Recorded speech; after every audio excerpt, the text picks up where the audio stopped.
கோட்பாடுகளை மீறி நீ பகவானை சேவித்தால் உனக்கு எந்த பயனோ புண்ணியமோ ஏற்படப் போவதில்லை. நமக்கு முன் நின்றிருக்கும் வைஷ்ணவர்களை தாண்டி நாம் சென்றால் அது அவர்களுக்கு செய்யும் அபசாரமாகிவிடும். மற்றொரு விஷயத்தையும் தெரிந்து கொள். நாம் பெருமாளை பார்ப்பதை விட பெருமாள் நம்மை பார்க்க வேண்டும். அதைத்தான் நேத்திர தரிசனம் என்று சொல்வார்கள். இப்படி வரிசையை மீறி நீ சென்றால் பெருமாளின் கடாட்சம் உனக்கு கிடைக்கும் என்று நினைக்கிறாயா? எப்படி இருந்தாலும் எனக்கு கிடைக்கும் புண்ணியத்தில் உனக்கும் சமபங்கு உண்டு. ஆஹா, அற்புதம் பட்டரே, என்ன ஒரு விளக்கம்!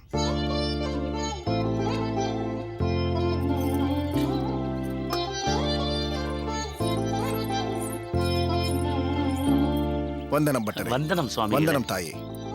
ரகுநாத பட்டரையும் ஜானகி தாயாரையும் சேர்ந்து பார்ப்பதே அபூர்வம், விசேஷம். இன்று என்ன அதிசயம், தம்பதி சமேதராக காட்சி தருகிறீர்களே. நம்பிகளே, இன்று பெருமாளுக்கு கல்யாண உற்சவம் நடக்கிறதல்லவா? ஆமாம். பொதுவாக மாலை பொழுதில் கோவிலுக்கு வருபவள் அகத்துப் பணிகளை சீக்கிரம் முடித்துவிட்டு பெருமாளின் வைபவத்தை காண வேண்டும் என்று விரும்பினாள். அதுதான். அதுவும் நல்லதுதான். தம்பதி சமேதராக கிரகஸ்தாசிரம தர்மத்தை முறையே கடைபிடித்து வரும் நீங்கள் இருவரும் அடியேனை ஆசிர்வதிக்க வேண்டும். என்ன நம்பிகளே, என்ன சொல்கிறீர்கள்? நாங்கள் லௌகீகத்தில் உழன்று கொண்டிருக்கிறோம்.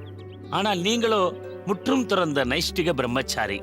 வயதில் என்னை விட நீங்கள் சிறுவராக இருந்தாலும் நீங்கள்தான் எங்களை ஆசீர்வதிக்க வேண்டும். அது அப்படி இல்லை பட்டரே. கிரகஸ்தாசிரமத்தில் இருந்து கொண்டு அதற்குண்டான கடமைகளை பூர்த்தி செய்து அதே சமயம் வரதனுக்கும் சேவை செய்து கொண்டிருக்கிறீர்களே, இதுதான் போற்றத்தக்க விஷயம். ஒவ்வொரு நிலையிலும் நம் மனது நம் கட்டுப்பாட்டில் இருக்காது. பல தேவைகள் இருக்கும், சொந்த பந்தங்களின் பிரச்சனைகள் இருக்கும், உடல் உபாதைகள் இருக்கும். இவை அனைத்தையும் மீறி பெருமாளுக்கு சேவை செய்வது என்பது மிகவும் கடினமான விஷயம். ஆனால் எங்களுக்கோ வரதனை தவிர வேறு எந்த சிந்தனையும் கிடையாது. ஒரு விதத்தில் பார்த்தால் எல்லாவற்றிலிருந்தும் விலகி இப்படி இருப்பது சற்று சுலபமென்றுதான் அடியேனுக்கு தோன்றுகிறது. லௌகீகத்தில் ஈடுபட்டுக் கொண்டும் பகவானையும் சென்றடைய முடியும் என்று ஆழ்வார்கள் சொல்லியிருக்கிறார்கள் என்றால் அதற்கு நீங்களும் உங்களைப் போன்ற கிரகஸ்தாசிரமத்தை முறையே கடைபிடிக்கும் வைஷ்ணவர்களும் தான் தக்க உதாரணம். உங்கள் கருத்தும் ஏற்புடையதாகத்தான் இருக்கிறது. சுவாமி, ஏதோ இங்கு பார்த்ததால் சொல்கிறேன் என்று நினைக்க வேண்டாம். நீங்கள் எங்கள் அகத்திற்கு வந்து யுகங்கள் பல ஆகிவிட்டன. உங்களை வரவேற்று தளிகை செய்து பரிமாற வேண்டும் என்ற என் விருப்பத்தை என்றுதான் பூர்த்தி செய்ய போகிறீர்கள்? உங்கள் அழைப்பிற்கு மிக்க நன்றி தாயே. அவசியம் வருகிறேன். உங்களுக்கு ஒரு எதிர்பார்ப்பு இருப்பது போல் அடியேனுக்கும் ஒரு எதிர்பார்ப்பு இருக்கிறது. என்ன சுவாமி அது? நீங்கள் கேள்விப்பட்டிருக்கலாம், ராமானுஜன் தன் குடும்பத்துடன் இங்கு காஞ்சிபுரத்திற்கே வந்துவிட்டான் என்று. ஆமாம், எங்களுக்கும் தெரியும். அவர் இங்கு வந்துவிட்டார் என்று தெரிந்ததும் எனக்கும் அவர் குடும்பத்தை சந்திக்க வேண்டும் என்று ஆவலாய் இருக்கிறது. ராமானுஜனுக்கு இது பழக்கப்பட்ட ஊராக இருக்கலாம். ஆனால் அவனது தாயார் காந்திமதி அம்மையாருக்கோ இது ஒரு புது இடம். அங்கு ஸ்ரீபெரும்புதூரில் சோமயாஜி சுவாமிகளின் நிழலிலேயே இத்தனை காலங்கள் வாழ்ந்து விட்டார் அவர். வெளி உலக அனுபவமே அவருக்கு பெரிதாக கிடையாது. தொடர்ந்து அங்கு இருந்தால் சோமயாஜியின் நினைவே மனோரீதியாக அவர்களுக்கு பாதிப்பை ஏற்படுத்தும் என்பதற்காகத்தான் இங்கே காஞ்சிபுரத்திற்கு குடிபுகுந்துள்ளார்கள். சோமயாஜி மறைந்து பல காலங்கள் ஆனாலும் காந்திமதி தாயார் இன்னும் அவரது நினைவிலேயே வாழ்ந்து கொண்டிருக்கிறார்கள். வெளியில் எங்கும் செல்வதும் இல்லை, யாரையும் சந்திப்பதும் இல்லை. சொல்லப்போனால் இங்கே தெரிந்தவர்கள் என்று காஞ்சிபுரத்தில் யாருமே இல்லை. அதனால் தங்களிடம் ஒரு சிறு விண்ணப்பம். என்ன சுவாமி இது? விண்ணப்பம் என்றெல்லாம் பெரிய வார்த்தை சொல்கிறீர்கள். என்ன செய்ய வேண்டும் என்று கட்டளையிடுங்கள். பட்டரே, அடியேனுக்கு கட்டளையிடும் பழக்கமெல்லாம் கிடையாது. வேண்டுகோள் விடுத்துத்தான் பழக்கம். தாயே, நீங்கள் ராமானுஜனின் தாயாரை சந்தித்து அவருடைய சேம லாபத்தை கவனித்துக் கொள்ள வேண்டும். அடியேனுக்காக இதை நீங்கள் செய்ய வேண்டும் தாயே. உங்களுக்காகவா? இவர் சொன்னது போல் ராமானுஜரின் குடும்பத்துடன் பழகுவதும் சம்பந்தம் ஏற்படுத்திக் கொள்வதும் எங்களுக்குத்தானே பெருமை. மிக்க நன்றி தாயே. காந்திமதி தாயாரை சகஜ நிலைக்கு கொண்டு வர வேண்டியது தங்களின் பொறுப்பு. நீங்கள் கவலை கொள்ள வேண்டாம். ஓரிரு நாட்களில் அவர்கள் அகத்திற்கு சென்று அவர்களை சந்திக்கிறேன். நீங்கள் பிரஸ்தாபித்தபடி அவர்களை சகஜ நிலைக்கு கொண்டு வருகிறேன். மிக்க நன்றி தாயே. உங்கள் விருப்பத்தை நான் பூர்த்தி செய்கிறேன். எங்கள் விருப்பத்தை எப்பொழுது நீங்கள் பூர்த்தி செய்ய போகிறீர்கள்? நல்லதை செய்வதற்கு காலம் கடத்த வேண்டாம். இன்றே அடியேன் உங்கள் அகத்திற்கு வருகிறேன். எல்லோரும் சேர்ந்தே அமுது செய்யலாம். ஆ, ஜானகி, நம்பி சுவாமிகள் எதிர்பாராத சந்தோஷத்தை கொடுத்து விட்டார். தன்யனானேன் சுவாமி. அடியேன் தாசன்.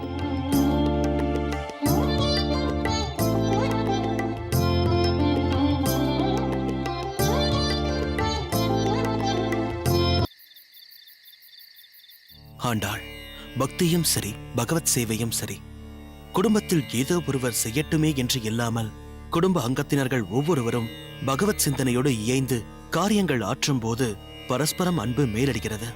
பரோபகார எண்ணம் அனைவருக்கும் துளிர்விடும்படி செய்கிறது. நாம் எல்லாம் அந்த பரந்தாமனுக்கு ஆட்பட்டவர்கள் என்ற தன்னடக்கம் ஏற்படுகிறது. மிகவும் அனுபவம் வாய்ந்த வார்த்தைகள் சுவாமி. சிறு பிராயத்தில் இருந்தே பெரும் செல்வந்தரான தாங்கள் இத்தகைய பக்தி பாவத்தில் இருப்பது பகவான் அனுகிரகத்தால் இந்த அடியவள் தங்களை கரம் பிடித்தது எல்லாமே பக்தி வசத்தாலும் முன்ஜென்ம சுக்கிரதத்தாலும் ஏற்பட்டது சுவாமி. சோதனைகள் பல வகையில் ஏற்பட்டாலும் பகவானின் அருள் பூரணமாக இருக்கும் பட்சத்தில் நிச்சயம் நம் காரியம் கைகூடும். உண்மைதான் ஆண்டாள். இப்போது அடியேன் படித்துக் கொண்டிருக்கும் பாசுரத்திலும் ஒரு பக்தருக்கு சோதனை தந்து பிறகு அவனை ஆட்கொண்ட பரந்தாமனின் லீலையை என்னவென்று சொல்வது? அப்படி பகவான் செய்த லீலை என்ன சுவாமி? முதலில் அந்த பக்தர் யார் என்று தெரிந்து கொள். அவர்தான் ஆழ்வாரான திருமங்கை மன்னன். மனித சமூகத்தில் பரவலாக ஏற்படும் பல அனுபவங்களை தன் வாழ்க்கையில் பெற்று தன் அகமுடையாளின் உயரிய கொள்கையால் தன் அரச வாழ்வையும் புறந்தள்ளி பகவத் சேவையில் ஈடுபட்டவர் திருமங்கை ஆழ்வார். அடியேனின் ஆசான் ராமானுஜர் ஒருமுறை எடுத்துக் கூறிய ஒரு பகவத் லீலையை மனதில் எண்ணியபடியே இப்பாசுரங்களை படித்துக் கொண்டிருக்கிறேன். ஒரு சமயம் திருமங்கை ஆழ்வார் திரு இந்தனூர் என்னும் திவ்ய கஷேத்திரத்திற்கு சென்று அங்கு வீரசயன திருக்கோலத்தில் சேவை சாதிக்கும் பரிமள அரங்கனை சேவிக்க மிகுந்த ஆவலுடன் சென்றிருக்கிறார். அவர் கோயிலுக்கு சென்ற சமயத்தில் திரை போடப்பட்டு சுகந்தவன நாதனை, அந்த அரங்கனை தரிசிக்க முடியாது போய் ஆழ்வார் மிக துயரம் கொண்டார். ஆனால் திரையிட்டு தன்னை மறைத்துக் கொண்டிருந்தான் அந்த மறுவினிய மைந்தன். காரணம், ஆழ்வார் வந்து ஒரே ஒரு பாசுரத்தால் மங்களாசாசனம் செய்து புறப்பட்டு போய்விடுவார். எப்படியும் ஆழ்வாரிடமிருந்து குறைந்தது 10 பாசுரமாவது தன்னை பற்றி பாடத்தான் கேட்க விரும்பி அப்படி திரையிட்டுக் கொண்டு தூங்குவது போல் பாசாங்கு செய்து கொண்டிருந்தான் நம் அரங்கன். இது என்ன சோதனை? ஆழ்வார் மனம் வெதும்பி பாசுரமே சேவிக்காமல் சென்று விட்டால்? பகவானிடத்தில் அது சாத்தியமில்லையே. அவன் இச்சைப்படித்தானே அனைத்தும் நடக்கிறது.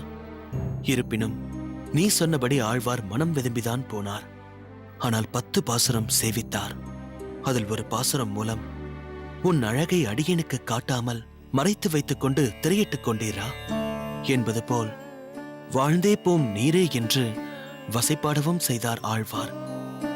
அதில் மற்றொரு பாசுரத்தை தான் இப்போது அனுபவித்து சேவித்துக் கொண்டிருந்தேன். அந்த பாசுரம் என்னவென்று அறிய நான் மிகவும் ஆவலுடன் உள்ளேன் சுவாமி. சொல்கிறேன்.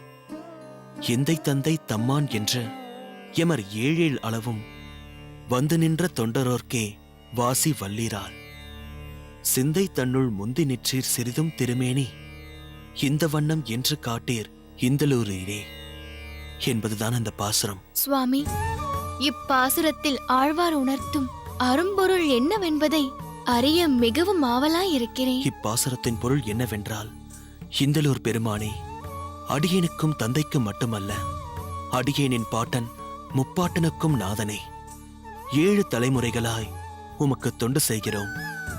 இத்தகைய அடியோங்களிடம் வேறுபாடு கொள்ளலாமோ? நேரே நீர் காட்சி தராவிடனும் எனது நெஞ்சகத்தில் நீரே முந்தி நிற்கிறீர். உம் திருமேனி இந்த வண்ணம்தான் என்று சிறிதளவு காட்டியருளக் கூடாதா என்று இந்துபுரி என்றும் திரு இந்தலூர் என்றும் பிரசித்தி பெற்ற திவ்ய கஷேத்திரத்தில் சதுர்புஜங்களுடன் சயனித்திருக்கும் பரிமள அரங்கனை பாடுகிறார் திருமங்கை ஆழ்வார். இவ்வளவு உருகிப் பாடிய ஆழ்வாரின் அமுதம் போன்ற பாசுரங்களை செவி சாற்றிய பின் அரங்கன் ஆழ்வாருக்கு இறங்கினானா? இறங்காமல் போய்விடுமா அரங்கரின் திருவுள்ளம்? தன் விருப்பப்படி 10 பாசுரங்களை பெற்ற பின்னர் திரையை விலக்கி கருணை மழையை பொழியும் கருமுகிலின் வண்ணம் எம்வண்ணம் என்று தன் திருமேனி அழகை காட்டி திருமங்கை மன்னனின் மனதை வசீகரித்தான் எம்பெருமான். ஆழ்வாருக்கே சோதனைக்கு பின்புதான் அனுகிரகம் என்றால் நம் நிலையை பற்றி சொல்லி என்ன பயன்? ஆனால் நம்பிக்கையோடு அவனை தொழும் அனைவரையுமே அந்த எம்பெருமான் கைவிடுவதில்லை. அதே சமயத்தில் அவன் அளிக்கும் சோதனைகளின் பின்புலம் பற்றி அவனே அறிவான்.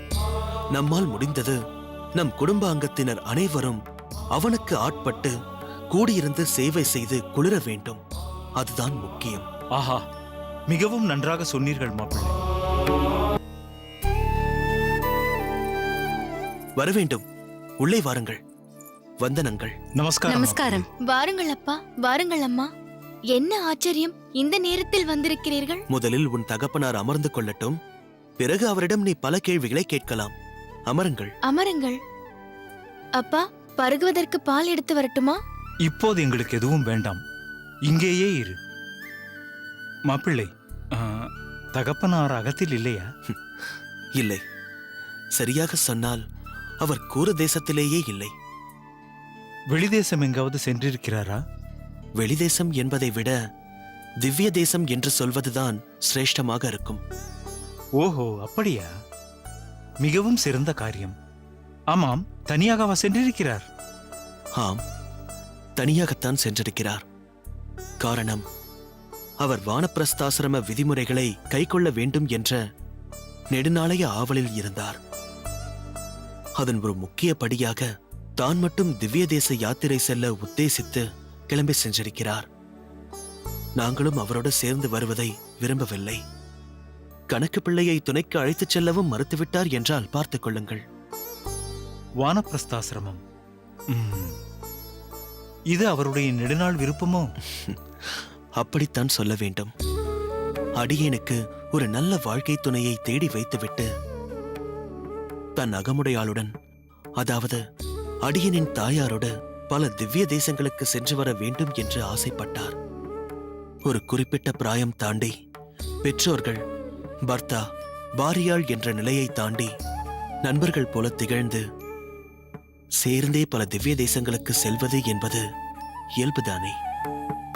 அப்படித்தான் தகப்பனாரும் ஆசைப்பட்டார். ஆனால் விதி வேறு வகையாகிவிட்டது. அடியேனின் தாயார் நட்பு ரீதியாக என் தந்தையை பார்க்க பிரியப்படாமல் பாரியை என்ற ஸ்தானத்துடனேயே சுமங்கலியாக திருநாடு ஏகிவிட்டாள். அக்குறை இருப்பினும் அப்பா வைராகியத்துடன் இப்போது பல திவ்ய தேசங்களுக்கு சென்று வருகிறேன் என்று புறப்பட்டு சென்று விட்டார். நாங்களும் அவரது எண்ணத்திற்கு வலு சேர்த்து விட்டோம். நல்லது. ஆண்டாள், உன் மாமனார் பிரயாணத்திற்கு தேவையான அனைத்தையும் முறையாக செய்து அனுப்பினாயா? ஆமாம் அம்மா, எனக்கு தெரிந்தவரை எதையும் மறக்கவில்லை. சீக்கிரம் வந்து விடுவார் இல்லையா? தனியாக வேறு சென்றிருக்கிறாரே. கவலை வேண்டாம். உங்கள் பெண்ணின் ஆலோசனைப்படி என் தகப்பனாருக்கு தெரியாமல் பண்ணையை சேர்ந்த ஒருவரை அவரை பின்தொடர்ந்து பாதுகாப்பிற்காக அனுப்பியிருக்கிறேன்.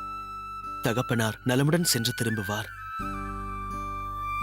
இப்போது சொல்லுங்கள், ஏதாவது முக்கியமான விஷயமாக வந்திருக்கிறீர்களா? அப்படிதான் வைத்துக் கொள்ளுங்களேன். தங்கள் தகப்பனாரின் நெடுநாளைய கோரிக்கையை நிறைவேற்றி வைத்ததை இப்போதுதான் அறிந்து கொண்டேன். அடியேனுக்கும் ஒரு கோரிக்கை உள்ளது. ஆமாம்மா பிள்ளை, தன் மனதில் உள்ள கோரிக்கையை எப்படியாவது இன்றே தெரிவித்து விடலாம் என்று என்னிடம் சொல்லிக்கொண்டே இருந்தார். அதனால்தான் உடனே புறப்பட்டு வந்துவிட்டோம். அதனால் என்ன? எந்த கோரிக்கையோ அல்லது ஏதாவது தேவையோ தயங்காமல் என்னிடம் தெரிவிக்கலாம். வெளியூர் எங்காவது சென்று வர வேண்டுமா? மாட்டு வண்டியும் சரி, குதிரை வண்டியும் சரி தயாராகவே இருக்கிறது. தாங்கள் தாராளமாக உபயோகித்துக் கொள்ளலாம். இல்லை இல்லை, அதெல்லாம் இல்லை. பிறகு எது வேண்டுமென்றாலும் தயங்காமல் கேட்கலாம். திரவிய சகாயமோ, ஏன் ஊருக்குள்ளேயே வசதியான ஒரு இல்லத்தை வேண்டுமானாலும் தங்களுக்கு அளிக்க சித்தமாக இருக்கிறேன். மாப்பிள்ளை, அதெல்லாம் அடியேனுக்கு ஒரு பொருட்டே அல்ல. இப்போது அடியேன் இருக்கும் கிரகமே ஒரு சொர்க்கம். தாங்கள் எங்களுக்கு மாப்பிள்ளையாக அமைந்ததே எங்களின் பெரும் பாக்கியம்.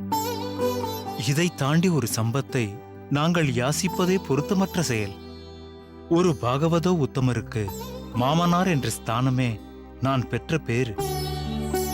அப்படியென்றால் வேறு என்னவென்று சொல்லுங்கள் அப்பா. சொல்கிறேன் ஆண்டாள்.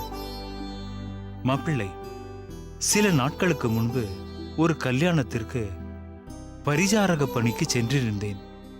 அப்போது அங்கிருந்த ஒருவர் பேசும்போது தாங்களும் தங்கள் தகப்பனாரும் செய்யும் பலன் கருதாத பல சேவைகளைப் பற்றியும் மிகவும் சிலாகித்து சொன்னார்.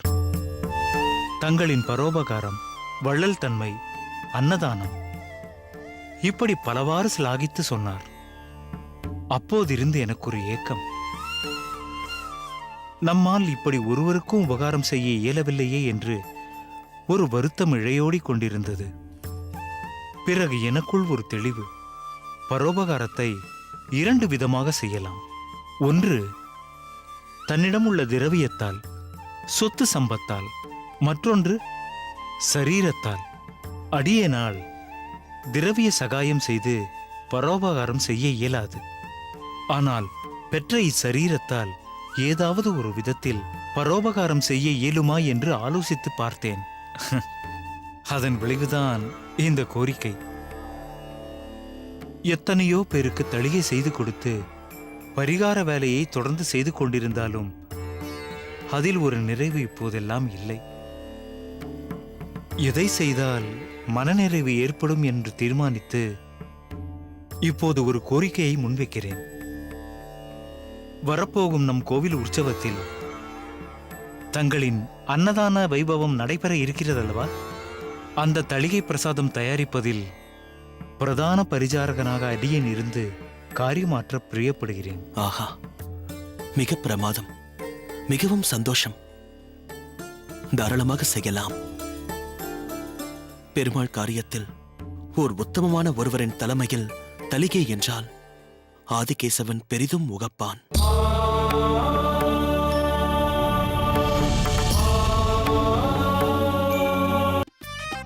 ஆனால் நீ மிகவும் எச்சரிக்கையாக நடந்து கொள்ள வேண்டும். வேறு எதையாவது பேசி அங்கு செல்ல முடியாத சூழ்நிலையை ஏற்படுத்திக் கொள்ளாதே. அதெல்லாம் சர்வ ஜாக்கிரதையாக பார்த்துக் கொள்வேன். கொடுங்க கொடுங்க, நல்லா கொடுங்க. போனஸ் கேக்குதா? ஐயா, பெரிய போனஸ். இதுல போனஸ்.